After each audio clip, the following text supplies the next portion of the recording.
ప్రభునందు ప్రియులకు క్రీస్తు యేసు వారి ఘనమైన నామములో శుభములు తెలియచేయుచున్నాం. ఈ దినం హెబ్రోన్ క్యాలెండర్ వాగ్దానము.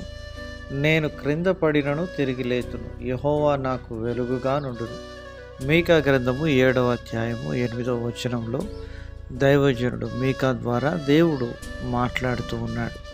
ప్రియమైనటువంటి దేవుని ప్రజలారా, మరి వ్యక్తిగతంగా సంఘముగా దైవజనుడు దేవుని యొక్క ప్రజలకు విరోధంగా ఉన్నటువంటి శత్రు సమూహముతో దైవజనుడు మాట్లాడుతూ ఉంటున్న సందర్భాన్ని గురించి తెలియజేస్తూ ఉంటుంది.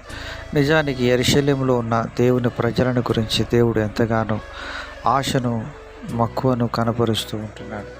క్రైస్తవ జీవితంలో క్రింద పడినను నేను లేతును అనేటువంటి నిరీక్షణ కలిగినటువంటి మాటలు ఇక్కడ దైవజనుడు చెప్తూ ఉంటున్నాడు. నిజమే ప్రియులారా, మన యొక్క ఆధ్యాత్మిక దైనందిన జీవితంలో శత్రువైన అపవాదిపై మనం సంపూర్ణ విజయాన్ని పొందుకోవాలని దేవుని యొక్క ఆత్మ మనకు తెలియజేస్తూ ఉంది.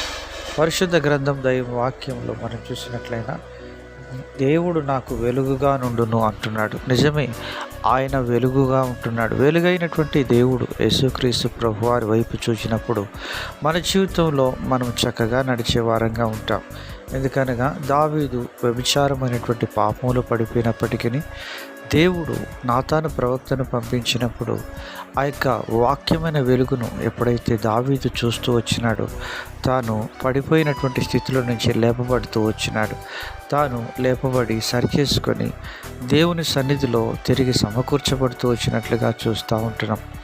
తప్పిపోయిన కుమారుడు పందుల పొట్టు దగ్గర కూర్చొని తన యొక్క తప్పిపోయిన స్థితిని, తన యొక్క పడిపోయిన స్థితిని, తన యొక్క నష్టపోయిన స్థితిని తాను జ్ఞాపకం చేసుకొని పశ్చాత్తాపంతో తిరిగి తండ్రి ఇంటి వద్దకు వచ్చినప్పుడు తాను సమకూర్చబడి పరలోకపు ఆనందంతో తన హృదయాన్ని నింపబడుతూ వచ్చినాడు.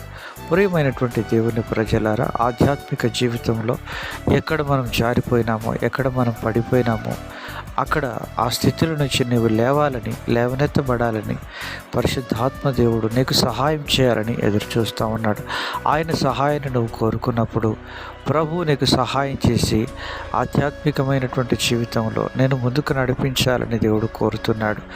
రోమపత్రిక 16వ అధ్యాయం 20వ వచనం ప్రకారం ఆయన సాతాను తలను శీఘ్రంగా మీ కాళ్ళ కింద చితక త్రొక్కించునని సెలవిచ్చినాడు.